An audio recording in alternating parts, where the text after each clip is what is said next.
Welcome to sports live presented by cool. আপনাদের সাথে আছি আমি মঞ্জুরি আজাদ, সেই সঙ্গে আমি রঞ্জন শান্ত। ছেলে চাওয়া বাবা শুধু ছক্কা হাঁকাবেন, আর এমন আবদার মেটাতে বাবা মাহমুদুল্লাহ রিয়াদ সেই চেষ্টাই করেন 22 গজে। MS ধোনির দারুণ ভক্ত রিয়াদ চেষ্টা করেন একই ভূমিকায় দলকে সার্ভিস দিতে। 2022 টি-20 বিশ্বকাপ থেকে বাদ পড়ায় কষ্ট পেয়েছিলেন। এবার নিজের সম্ভাব্য শেষ বিশ্বকাপে ট্রফি জয়ের আক্ষেপ ঘুচাতে চান অভিজ্ঞ এই টাইগার অলরাউন্ডার। 22 ওয়ার্ল্ড কাপে যখন আমি টি-20 ওয়ার্ল্ড কাপে যখন আমি ছিলাম না, আই ফেল ব্যাড।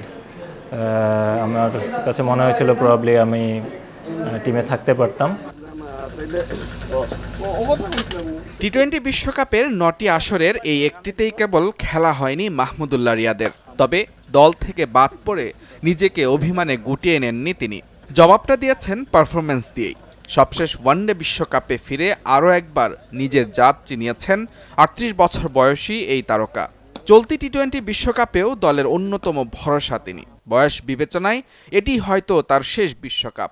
ঘুচবে কি ট্রফি জিততে না পারার পুরনো সেই আক্ষেপ? সুযোগ তো সবসময় থাকে, চেষ্টার আমাদের কোনো কমতি থাকে না। ইনশাল্লাহ হয়তো এবার আমরা ভালো কিছু করব। It all depends on how we start, and if we start well ইনশাল্লাহ will gonna go far. Support us ইনশাল্লাহ, will try to do everything we can. Silent killer হিসেবে পরিচিত মাহমুদুল্লাহর পছন্দের ক্রিকেটার সাইদ আনোয়ার ও মহেন্দ্র সিং ধোনি। 38 বছর বয়সেও নতুন জার্সি পাওয়ার আনন্দ এখনও বিশেষ কিছু রিয়াদের কাছে। যখন জার্সিটা পরি বা জার্সিটা নতুন জার্সি পাই, it always feel really good. আমার বড় ছেলে এখনও কিছুটা হলেও খেলা বুঝে, তো সে সবসময় চায় আমি 6 মারি। 6 মারলে সে খুশি হয়। টিমের জন্য যতটুকু আমি করতে পারি, আমার প্রেজেন্স দিয়ে হোক বা আমার পারফরমেন্স দিয়ে হোক, আমার এক্সপিরিয়েন্স দিয়ে হোক, আমি আমার সর্বোচ্চটাই সবসময় আমি নিংড়ে দিই। অন্যদের মতো প্রশংসা করলেন টাইগারদের নতুন অধিনায়ক নাজমুল শান্তর। তবে তাকে পর্যাপ্ত সময় দেওয়ার দাবি জানিয়ে রাখলেন তিনি। He is a very good leader, he is a very good captain. ওর গেম সেন্স খুব ভালো, গেম অ্যাওয়ারনেস খুব ভালো, but we all need to give him time. ও রিসেন্টলি ক্যাপ্টেন হিসেবে অ্যাপয়েন্টেড হয়েছে। We need to give him time এবং see how he does ইনশাল্লাহ। এবং আই হোপ ওর যে লিডারশিপ কোয়ালিটি আছে, ইনশাল্লাহ বাংলাদেশের জন্য ভালো করবে। ক্যারিয়ারের শেষ বেলায় এসেও ব্যক্তিগত কোনো চাওয়া নেই, প্রত্যাশা একটাই, লাল সবুজ জার্সিতে দেশকে কিছু দিয়ে যাওয়ার। ইন্ডিভিজুয়াল গোল নিয়ে আমি খুব একটা চিন্তা করি না। টিমের গোল যদি অ্যাচিভ হয়, ওটাতে অনেক খুশি ইনশাল্লাহ। মুজরাবিন তারেক, যমুনা স্পোর্টস। মাহমুদুল্লাহ রিয়াদ নিঃসন্দেহে বাংলাদেশ ক্রিকেটকে অনেক কিছুই দিয়েছেন তার ক্যারিয়ারে, এবং তার অনেক গুণাগুণ আমার মনে হয় নতুনদের শেখা উচিত তার কাছ থেকে। তেমন কোনো কন্ট্রোভার্সি কিংবা একটু বেশি কথা বলা, নিজের যখন যে পজিশনে তাকে জায়গা দেওয়া হয়ছে তিনি খেলেছেন নিশ্চুপে। একদম সাইলেন্টলি যে ভালো পারফরমেন্স বা দলের জন্য ভূমিকা রেখে যাওয়া, সেটাই মনে হয় প্রমাণ করে। আর আমরা নিঃসন্দেহে সমর্থকরা হয়তোবা এই বিষয়টা নিয়ে একমত হবেন যে যখনই আসলে দলের প্রয়োজন পড়েছে, তখনই আসলে মাহমুদুল্লাহ যথাযথভাবে তিনি সেই সাপোর্টটা বা ভিত্তিটা দিয়েছেন। সো এটা অবশ্যই এবার ওয়ার্ল্ড কাপেও হয়তোবা সেই রকমই একটা পারফরমেন্স ওনার কাছ থেকে আমরা পাবো, সেটাই প্রত্যাশা। মাহমুদুল্লাহ রিয়াদ সহ আসলে তরুণরা যারা আছেন তারাও যাতে ভালো পারফরমেন্স করতে পারেন, সেই সমস্ত বিষয় নিয়ে কথাবার্তা বলতে আমাদের সঙ্গে সহকর্মী তাহমিদ অমিত যুক্ত হচ্ছেন সরাসরি। অমিত, আমরা প্রতিবেদন দেখছিলাম মাহমুদুল্লাহ রিয়াদের, অনেক কথাই তিনি বলেছেন, তবে একটা বিষয় যেটা বিশ্বকাপ, শেষ বিশ্বকাপ নিজের এবং ট্রফি জয়ের যে স্বপ্নটা নিয়ে তিনি কথা বলেছেন, আসলে যদি বাস্তবতার কথা চিন্তা করা হয় তাহলে একটু অন্যরকম উচ্চাকাঙ্ক্ষা হয়ে যায় কিনা, মানে নিজেদের সক্ষমতা অনুযায়ী চিন্তাটা নেই, বিষয়টা একটু হালকা হয়ে যায় কিনা? আপনার প্রশ্নেই কিন্তু উত্তরটা আছে। আপনি নিজেও নিশ্চয়ই বিশ্বাসটা নিয়ে, এইভাবে বিশ্বাস করাটা কঠিন, সেই জন্য এই প্রশ্নটা করেছেন। আসলে বাস্তবতা তাই যে বিশেষ করে ওয়ার্ল্ড ক্রিকেট যেভাবে এগিয়েছে তার থেকে বাংলাদেশ অনেক অনেক পিছিয়ে গেছে, এটা বলতে হবে। তার উপর টি-20 ফরম্যাট তখন আসলে বিষয়টা আরও কঠিন। পার্থক্যটা আমি বলবো যোজন। বড় দলগুলোর সাথে আমাদের পার্থক্য এত বেশি। ভারতের সঙ্গে প্রস্তুতি ম্যাচ দেখে আপনি বুঝেছেন, সেটা ইংল্যান্ড আছে, নিউজিল্যান্ড আছে, ইভেন ওয়েস্ট ইন্ডিজ যে দল নিয়ে এসছে, তা আসলে আমাদের জন্য টি-20 ফরম্যাটের শিরোপা জেতার স্বপ্নটা আমার কাছে মনে হয় যে অনেক বেশি দুঃসাহসিক একটা স্বপ্ন হবে, যেটা মাহমুদুল্লাহ রিয়াদ নিশ্চিত বোঝাতে চেয়েছেন। এর আগে আমাদের টি-20 বিশ্বকাপে আমরা যা করতে পারিনি, সেটা যদি আমরা করতে পারি, 3টে ম্যাচ জিতে যদি আমরা সুপার 8-এ উঠতে পারি, সেটাও কিন্তু বাংলাদেশের জন্য বড় অর্জন হবে। একটা ধাপ থেকে আরেকটা ধাপে মাহমুদুল্লাহ রিয়াদ দলকে রেখে যেতে পারবেন, সেটাও কিন্তু বড় অর্জন হবে। নিশ্চয়ই মাহমুদুল্লাহ এমন স্বপ্নের কথাই বলেছেন, শিরোপা মানেই যে এখন শিরোপা জিততে হবে। এক একটা দলের কাছে কিন্তু শিরোপা এক এক রকম। যেমন ভারত গত বিশ্বকাপে কিন্তু সবগুলো ম্যাচ জিতেছিল, 10টা ম্যাচ, তারা কিন্তু ফাইনালটা হেরে গেছে। পুরো বিশ্বকাপই কিন্তু ব্যর্থ হয়ে গেছে ভারতের কাছে এক ধরনের, কারণ তারা শিরোপাটা জিততে পারেনি। কিন্তু আমাদের জন্য লক্ষ্যটা নিশ্চয়ই এরকম নয়। আমাদের শিরোপা এক একটা স্টেজ, যেমন উগান্ডা যদি একটা ম্যাচ জেতে, সেটাও তাদের কাছে অনেক বড় হবে। যুক্তরাষ্ট্র যদি তাদের বিশ্বকাপটা রাঙিয়ে তুলতে পারে, যে কোনো একটা ম্যাচে অঘটন ঘটাতে পারে, সেটাও তাদের জন্য বড় অর্জন। তেমনিভাবে আমি বিশ্বাস করি রিয়াদ নিশ্চয়ই সেকেন্ড রাউন্ডের স্বপ্নটাই আপাতত দেখছেন। হয়তোবা সেটাই একটা পজিটিভ ভাবে চিন্তা করার আমাদের আশা আরও যোগাবে। অমিত, ফাইনালি প্র্যাকটিস করলো বাংলাদেশ দল, অনুশীলন সেশনগুলো কেমন দেখলেন? অনুশীলন সেশন দুর্দান্ত ছিল। সবাই, সাকিব আল হাসান তো টানা 3 ঘন্টা একটা নেটে ব্যাটিং করেছেন, তিনি বোলিং মেশিনে ব্যাটিং করেছেন, তারপর পাশের নেটে ব্যাটিং করেছেন। বাকি ক্রিকেটাররাও সেম, লিটন দাসকে দেখা গেছে যে তিনি চেষ্টা করছেন, সাকিবের সাথে তিনি দীর্ঘক্ষণ কথা বলেছেন নিজের ব্যাটিং নিয়ে, অনেকের সাথে শান্ত কাজ করেছেন, এবং তাসকিনকে আমরা ব্যাটিং নিয়ে কাজ করতে দেখেছি। সবাই চেষ্টাটা করছেন। মজার বিষয় যে সমালোচনাটা হচ্ছে, আমরা সমালোচনা গণমাধ্যম করি, আমি চেষ্টা করি যে টিমের উপর প্রভাব ফেলতে পারে এমন রিপোর্ট না করতে। আমার নিজেরও সেটা কষ্ট হয় এরকম কিছু, কিন্তু আমি বাধ্য হয়েছিলাম এই রিপোর্টগুলো করতে। কালকে আমাকেও ডেকে কথা বলা হয়েছে। মজার বিষয়, আজকে বাংলাদেশ টিমের কিন্তু অফিসিয়াল মানে ওইরকম প্র্যাকটিস ছিল না, কিন্তু আজকে প্র্যাকটিস রাখা হয়েছে। বাংলাদেশ টিম বিকেল 4টা থেকে অনুশীলন করবে। একই কথা, গ্র্যান্ড পেরি যে স্টেডিয়ামে বাংলাদেশের খেলা হবে, সেখানে প্র্যাকটিস আছে যদি আবহাওয়া ঠিক থাকে। কিন্তু বৃষ্টি হয়েছে সারা রাত, তা বাইরের আউটডোরে পানি থাকার কথা। যদি সেটা না হয়, তাহলে ইনডোরে গতকাল যেখানে প্র্যাকটিস হয়েছে, এখান থেকে প্রায় 30 মাইল দূরে একটা ইনডোরে, যেটা বলছিলাম বেসরকারি একটা ইনডোর, সেই ইনডোরটাতে অনুশীলন হবে বাংলাদেশে। অমিত, যেমনটা কয়েকদিন ধরে বলা হচ্ছিল যে বডি ল্যাঙ্গুয়েজ কেমন সেটা খুব একটা বোঝা যাচ্ছে না, কারণ অনুশীলনে বাংলাদেশ দল সেরকম তো সময় দিচ্ছেই না। এই যে ঘন্টা দিনেকের অনুশীলন বা লম্বা সময় অনুশীলন দেখলেন, আজকেও দেখবেন, মূল পর্বে আসলে শ্রীলঙ্কার সঙ্গে বাংলাদেশ মাঠে নামবে খেলতে ক্ষুধা কতটা দেখছেন, এবং নিজেদের উপর সে আত্মবিশ্বাসটা কতটা আছে মনে হচ্ছে, পজিটিভ ইন্টেন্ট শো করতে পারবে কিনা? হ্যাঁ, আমার কাছে শান্তর সাথে কথা বলে মনে হয়েছে শান্ত খুব আশাবাদী, খুব দৃঢ়ভাবে তিনি বিশ্বাস করেন বাংলাদেশ টিম ভালো করবে, মন থেকে চান। এবার একটা কথা সত্য রঞ্জন, আপনি যদি বাংলাদেশের স্ট্যাট দেখেন, লিটন দাস, শান্ত যখন পারফর্ম করেছেন দল জিতেছে, এবং ইংল্যান্ডের সাথে আমরা ঘরের মাঠে যখন টি-20 সিরিজটা জিতলাম, তখনও দেখবেন যে শান্ত জিতিয়েছে। এটা বাস্তবতা। বাংলাদেশ টিমকে যদি ভালো করতে, আমি বলিনি লড়াই করতে হবে। দেখেন, মাহমুদুল্লাহ সাকিব কিন্তু ভারতের বিপক্ষে ম্যাচে লড়াই করেছেন, ম্যাচ বের করেননি। কিন্তু আমি বলছি যদি ম্যাচটা বের করতে হয়, নাজমুল শান্ত, লিটন দাসকে আপনাকে রান করতে হবে। এটা বাস্তবতা, এই দুজন ক্রিকেটার এটা জানে, এবং আমি ব্যক্তিগতভাবে দুজনকে এই মেসেজটা দেওয়া, আমার বিশ্বাসটাও বলেছি যে আপনারা ভালো খেলতে হবে, না হলে কিন্তু কঠিন কাজটা। এবং ওয়ার্ল্ড ক্রিকেটে তাই বিরাট কোহলি, রোহিত শর্মার উপর দল যতটা নির্ভর করে, বাকিদের উপর ডিপেন্ড করে। এটাই খুব স্বাভাবিক। বয়স, আজকে মাহমুদুল্লাহ রিয়াদ, সাকিব আল হাসান পার্শ্ব নায়ক হতে পারেন, কিন্তু নায়ক হওয়া তাদের জন্য খুব কঠিন। অন্যদেরকে এই কাজটা করতে হবে, তারা হয়তো বের করে নিয়ে আসবেন। আমরাও বিশ্বাস করি বাংলাদেশ টিম ভালো করার সেই সম্ভাবনা আছে, কেন করবে না? তারা তো ঘরের মাঠে অনেকগুলো সিরিজ জিতেছে। একটা মোমেন্টাম দরকার, যেটা তাসকিন গতকাল বলছিলেন, একটা জয় পুরো দলের চেহারাটা বদলে দিতে পারে। শ্রীলঙ্কা খুব ভালো একটা শেপে নেই, বাংলাদেশ নিশ্চয়ই সেই সুযোগটাকে কাজে লাগাতে চাইবে। ডালাসে অনেকবার অনুশীলন করেছে, শ্রীলঙ্কা দল কিন্তু এখনো অনুশীলন করতে পারেনি। তাদের উষ্মা প্রকাশ আছে, কারণ তারা লম্বা ফ্লাইট করে এসছে, 8 ঘন্টার মতো এয়ারপোর্টে তাদের বসে থাকতে হয়েছে। এরকম আমরাও বসছি। এখানকার ডোমেস্টিক ফ্লাইট আপনার মনে হতে পারে 5 ঘন্টা 4 ঘন্টা জার্নি, বা আমরা বাংলাদেশ থেকে দুবাইতে যেভাবে যাই সেরকম, কিন্তু এরকম একটা ডোমেস্টিক ফ্লাইটের জন্য আমাদের প্রায় 8-10 ঘন্টা ওয়েট করতে হচ্ছে। ক্রিকেটারদেরকে ওয়েট করতে হচ্ছে। মজার বিষয়, তাতে আসলে যে জেট লকটা হয়ে যায়, এখান থেকে বের হওয়া খুব কঠিন, ঘুমাতে পারেন না ক্রিকেটাররা। শ্রীলঙ্কার ক্রিকেটাররা কিন্তু এটা নিয়ে খুব অভিযোগ করেছেন, আসলে তাদের এক একটা ভেন্যুতে খেলা হচ্ছে, ভারতের ভেন্যু খেলা হচ্ছে কিন্তু শুধুমাত্র নিউ ইয়র্কে, কেন আরেকটা দলকে এতগুলো বেশি ট্রাভেল করতে হচ্ছে? সেই প্রশ্ন কিন্তু উঠছে আইসিসির এই ভেন্যু ম্যানেজমেন্ট নিয়ে। তবে এটা বাস্তবতা, মেনে নিতে হবে। যত দ্রুত কোপ আপ করতে পারবে বাংলাদেশ নিশ্চয়ই চাইবে, এবং সম্ভব শ্রীলঙ্কাকে হারানো, বাংলাদেশ এটা বিলিভ করে। তবে মোস্ট ইম্পর্টেন্টলি যেমনটা বলছিলেন যে বড় ম্যাচে, বিশ্ব মঞ্চে বড় তারকা যারা সক্ষমতা আছে তাদের পারফর্ম করতে হবে, হোপফুলি সেটা করবে বাংলাদেশ। অসংখ্য ধন্যবাদ অমিত আমাদের সঙ্গে যুক্ত হওয়ার জন্য। অনুশীলন সুবিধা নেই, জায়গার অভাব, কত না অজুহাতে প্র্যাকটিসে আসতে দেখা যায়নি বাংলাদেশ দলকে, অথচ ডালাসের মাস্তাং ক্রিকেট একাডেমিতে পুরোপুরি বিনামূল্যে অনুশীলন সুবিধা দেয়া হচ্ছে। মালিক লাভশের কালিয়ার বলছেন, এমন সুবিধা আগে চাইলেও ফ্রিতেই পেত টাইগাররা। তারপরও কেন অনুশীলনে অনীহা, সেই কথা ডালাস থেকে জানাচ্ছেন Tahmid Amit. Right. We know it's very expensive for others. What's Bangladesh have to pay for it? No, we are not charging anything to the Bangladeshi team. It's totally complimentary. We're trying to support cricket here in US, and we have a lot of cricketers here who are from Bangladesh.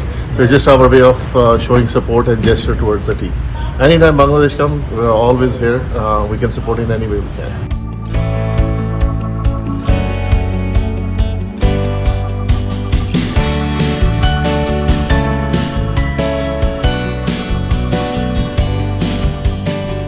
শুনছিলেন Mustang cricket একাডেমির যিনি ওনার, তার বক্তব্য।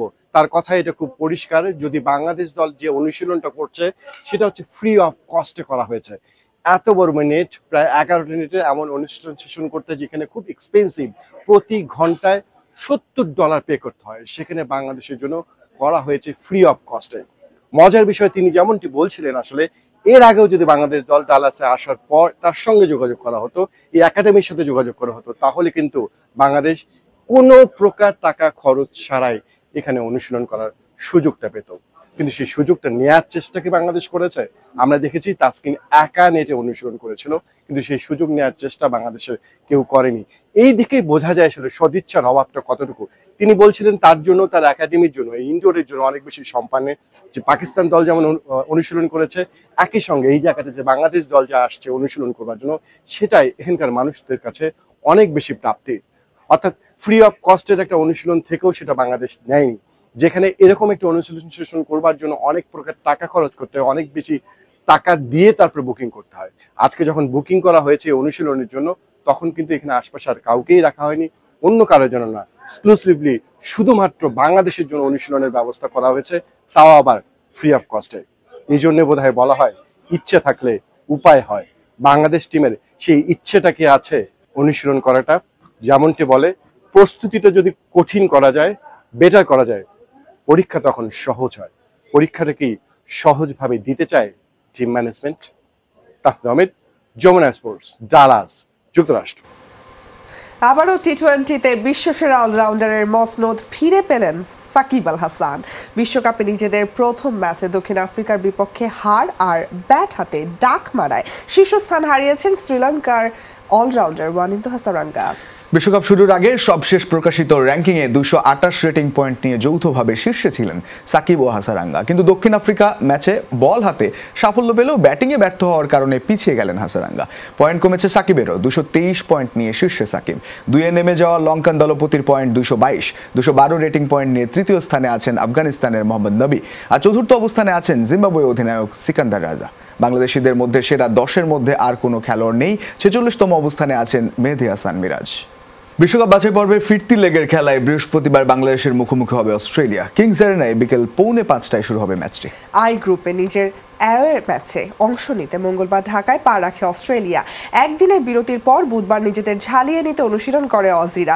গ্রুপে এখন পর্যন্ত সব match জিতে 12 পয়েন্ট নিয়ে শীর্ষে রয়েছে অস্ট্রেলিয়া। অন্যদিকে 4 ম্যাচে 1 পয়েন্ট নিয়ে তলানিতে অবস্থান করছে লাল সবুজের প্রতিনিধিরা। আগেই পরের রাউন্ড নিশ্চিত করা অস্ট্রেলিয়ার কাছে ম্যাচটি কেবল আনুষ্ঠানিকতার। এর আগে বাংলাদেশ তাদের অ্যাওয়ে ম্যাচে অজিদের কাছে 7-0 গোলে পরাজিত হয়েছিল। তাই ঘরের মাঠে অতিথিদের আটকে রাখার কৌশল থাকবে ক্যাবরেরার শিষ্যদের। শ্রীলঙ্কার সঙ্গে সৎ মায়ের মতো আচরণ করছে আইসিসি। দেশটির সংসদে ক্রিকেট নিয়ন্ত্রক সংস্থার বিরুদ্ধে এমন অভিযোগ তুলেছেন বিরোধী দলের নেতা সাজিদ প্রেমাদাসা। গ্রুপ পর্বের 4 ম্যাচ 4 ভেন্যুতে দেওয়ার পাশাপাশি হোটেল সমস্যা সহ আরও নানা অভিযোগের কারণে এমন মন্তব্য করেছেন এই লঙ্কান নেতা। একই ধরনের অভিযোগ করেছেন লঙ্কান অধিনায়ক হাসারাঙ্গাও, আর স্পিনার থিকসানা দাবি করেছেন তাদের সাথে অন্যায় করেছে আইসিসি। দক্ষিণ আফ্রিকার বিপক্ষে বড় হার দিয়ে বিশ্বকাপ অভিযান শুরু করেছে শ্রীলঙ্কা। মাত্র 77 রানে অল আউট হবার ম্যাচে 6 উইকেটে হেরেছে লঙ্কানরা। এই বাজে হারের পর আইসিসির নানা অব্যবস্থাপনার দিকে আঙুল তুলেছে শ্রীলঙ্কা। দক্ষিণ আফ্রিকা ম্যাচের আগে মায়ামি থেকে নিউ ইয়র্কে যাওয়ার জন্য বিমানবন্দরের ফ্লাইট বিপর্যয়ের কারণে 7 ঘন্টা অপেক্ষা করতে হয়েছিল দলটিকে। সমস্যা সেখানে শেষ হয়নি নাসাউ স্টেডিয়াম থেকে তাদের টিম হোটেলের দূরত্ব 1.5 ঘন্টার। এমনকি প্রোটিয়াদের সাথে ম্যাচের পরেই তড়িঘড়ি করে তাদের মাঠ ছাড়তে হয়েছে ডালাসের ফ্লাইট ধরতে। তবে লঙ্কানদের সবচেয়ে বড় সমস্যা সূচি। গ্রুপ পর্বে তাদের 4টি ম্যাচ 4 ভেন্যুতে। 20 দলের মধ্যে মাত্র 2টি দল 4টি ম্যাচ খেলবে 4 ভেন্যুতে। সেই 2 দলের একটি শ্রীলঙ্কা, অন্যটি নেদারল্যান্ডস। অথচ ভারত ও দক্ষিণ আফ্রিকা একই ভেন্যুতে খেলছে 3টি করে ম্যাচ। দক্ষিণ আফ্রিকার কাছে হারের পর এইসব বিষয়ে হতাশা প্রকাশ করেছেন লঙ্কান অধিনায়ক হাসারাঙ্গা ও স্পিনার থিকসানা। 4 ভেন্যুতে 4 ম্যাচ, এটা কঠিনই। এখানকার কন্ডিশন আমাদের জানা ছিল না। নিউ ইয়র্কে তো এটাই আমাদের প্রথম ম্যাচ ছিল। পরের ম্যাচ ডালাসে, সেখানকার কিছু জানা নেই আমাদের। আমাদের জন্য এটা অন্যায্য হয়ে গেছে। প্রতিটি ম্যাচের পরই আমাদের দৌড়তে হবে, কারণ 4টি ভিন্ন ভেন্যুতে খেলা পড়েছে আমাদের। এটা অন্যায়। অন্যায্য সূচি ও লজিস্টিক অব্যবস্থাপনার শিকার হয়েছেন দাবি করে আইসিসির কাছে লিখিতভাবে অভিযোগ করেছে শ্রীলঙ্কা দল। তবে লঙ্কান ম্যানেজার মাহিন্দো হালানগোদা এটাও বিশ্বাস করেন এসব বলার জন্য বড্ড দেরি করে ফেলেছে তার বোর্ড। শ্রীলঙ্কার অভিযোগ দাখিলের পর আইসিসি কি করবে সেটা ভবিষ্যতে জানা যাবে। তবে আপাতত ক্ষোভে ফেটে পড়ছে সাধারণ লঙ্কান সমর্থকরা। বাদ যাননি দেশের নেতারাও। অব্যবস্থাপনা নিয়ে অসন্তোষ ফুটে উঠেছে শ্রীলঙ্কার সংসদে। দেশটির বিরোধী দলীয় নেতা সাজিদ প্রেমাদাসা এবার আইসিসিকে নিয়েছেন এক হাত। কেবল আমাদের দলের জন্য কেন এমন সৎ মায়ের মতো আচরণ? প্রয়োজনীয় সুযোগ সুবিধা না দিলে আমরা জয় আশা করতে পারি না। এটি আমাদের ফলাফলকে প্রভাবিত করবে। হাসিনুর রহমান, যমুনা স্পোর্টস। চলমান টি-20 বিশ্বকাপে পাকিস্তানকে ফাইনালে দেখতে চান দেশটির কিংবদন্তি অলরাউন্ডার শাহিদ আফ্রিদি। কদিন আগে বিশ্বকাপের শুভেচ্ছা দূত হয়েছেন আফ্রিদি। নতুন দায়িত্ব পেয়ে নিজ দেশকে নিয়ে তার ভাবনার কথা শুনিয়েছেন 2009 সালের টি-20 বিশ্বকাপ জয়ের নায়ক। এবার পাকিস্তান ক্রিকেট বোর্ডের পডকাস্ট অনুষ্ঠানে দলকে নিয়ে শোনালেন আশার বাণী। 6 জুন স্বাগতিক যুক্তরাষ্ট্রের বিপক্ষে ম্যাচ দিয়ে বিশ্বকাপ মিশন শুরু করবে পাকিস্তান। মার্কিন যুক্তরাষ্ট্র, ওয়েস্ট ইন্ডিজের কন্ডিশন দক্ষিণ এশিয়ার দলগুলোর জন্য দারুণ উপযুক্ত। পাকিস্তান কিংবদন্তি শহীদ আফ্রিদি মনে করেন ব্যাটিং বোলিং সব বিভাগেই ভারসাম্যপূর্ণ পাকিস্তান দল। এছাড়া পাকিস্তানের জয়ের জন্য গুরুত্বপূর্ণ ভূমিকা রাখতে পারেন ফিল্ডাররা, যদিও ফর্মে নেই পুরো দল। বিশ্বকাপের আগ মুহূর্তে অধিনায়ক বদল করে পিসিবি। শাহিন শাহ আফ্রিদিকে সরিয়ে বাবরকে পুনরায় দেওয়া হয় দায়িত্ব। এই নিয়ে সমালোচনা করলেও বাবরের উপর আস্থা রাখতে বলেছেন আফ্রিদি। সবার উচিত বাবরকে সমর্থন করা, বিশেষ করে সিনিয়রদের। এবং বাবরকে আমার পরামর্শ, যে কোনো সিদ্ধান্ত ভয়ডরহীনভাবে নিতে হবে। আমার বিশ্বাস এই দল ফাইনাল খেলবে। 1 মাসে 3টি সিরিজ খেলে টি-20 বিশ্বকাপে প্রস্তুতি সেরেছে পাকিস্তান। ঘরের মাঠে নিউজিল্যান্ডের দ্বিতীয় সারির দলের সঙ্গে সিরিজ ড্র করার পর আয়ারল্যান্ডের মাটিতে প্রথম ম্যাচে হেরে বসে বাবর আজমের দল। এরপর ইংল্যান্ডের সাথে 2 ম্যাচ হেরে যায় বাবররা। তবু বিশ্বকাপে পাকিস্তানের ফাইনালে খেলার সম্ভাবনা দেখছেন আফ্রিদি। ওয়েস্ট ইন্ডিজ ও যুক্তরাষ্ট্রের কন্ডিশন আমাদের ক্রিকেটারদের জন্য বেশ উপযুক্ত। আমাদের স্পিনার ও পেস বোলাররা ভালো এবং ব্যাটাররাও দুর্দান্ত ফর্মে আছে। আরেকটি গুরুত্বপূর্ণ বিষয় হচ্ছে ফিল্ডিং। পাকিস্তানের ম্যাচ জয়ের ক্ষেত্রে এটি বড় ভূমিকা রাখতে পারে, সেজন্য প্রতিটি সুযোগকেই কাজে লাগানো উচিত। বিশ্বকাপে গ্রুপ এতে রয়েছে পাকিস্তান, যেখানে 6 জুন তাদের প্রথম প্রতিপক্ষ স্বাগতিক যুক্তরাষ্ট্র। এরপর 9 জুন নিউ ইয়র্কে চিরপ্রতিদ্বন্দ্বী ভারতের মুখোমুখি হবে পাকিস্তান। ফারহান ইসান, যমুনা স্পোর্টস। এই ছিল আজকে স্পোর্টস লাইভ। এতক্ষণ সাথে থাকার জন্য সবাইকে ধন্যবাদ। আল্লাহ হাফেজ।